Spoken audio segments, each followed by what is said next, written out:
মেসেঞ্জারে আপনি কল করার সময় আপনাকে কেউ হ্যাক করতে পারে। তো এটা আপনি বন্ধ করবেন কিভাবে দেখেন, আপনার মেসেঞ্জারে আপনি যে আপনার ফ্রেন্ডদের সাথে বা যে কোনো কারোর সাথে আপনি কথা বললেন, এই কথা বলার সময় আপনাকে কেউ হ্যাক করে নিতে পারে। তো এই হ্যাকিংটা কিভাবে আপনি বন্ধ করে রাখবেন, তাহলে আপনারা কেউ কোথা থেকে হ্যাক করতে পারবে না।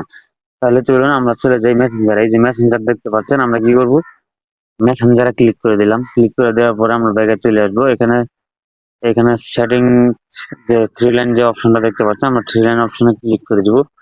ক্লিক করে দেওয়ার পরে যে উপরে দেখেন এখানে সেটিং যে অপশনটা আছে, আমরা এই সেটিং অপশনে ক্লিক করে দিব।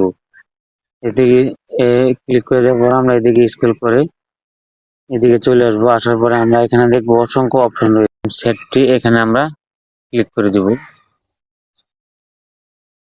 এখানে ক্লিক করে দেওয়ার সাথে সাথে আমরা এরকম একটা ইন্টারফেস নিয়ে আসবে। আমরা এদিকে স্ক্রল করে আমরা এই অপশনটার ভিতরে এখানে ক্লিক করে দিব।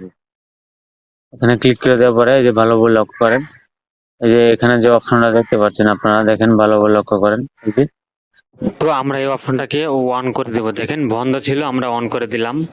তো এটাকে অন করে রাখবেন, তাহলেই হয়ে যাবে। দেখেন, আশা করি কথাগুলো বুঝতে পারছেন। এই ধরনের সেটিং বন্ধ না করে রাখতে পারলে তাহলে কিন্তু আপনাদের যে কোনো টাইমে আপনার কেউ বা হ্যাক করে নিতে পারে আপনাকে। তো আশা করি কথাগুলো বুঝতে পারছেন। আর অবশ্যই আমাদের ভিডিওটা ভালো লাগে থাকলে চ্যানেলটা সাবস্ক্রাইব করে রাখবেন এবং কমেন্টে মতামত জানাবেন, আমরা উত্তর দিব আপনাকে। তো আশা করি সবাই কথাগুলো বুঝতে পারছেন এবং সেটিং এর সম্পর্কে আপনারা বুঝতে পারছেন।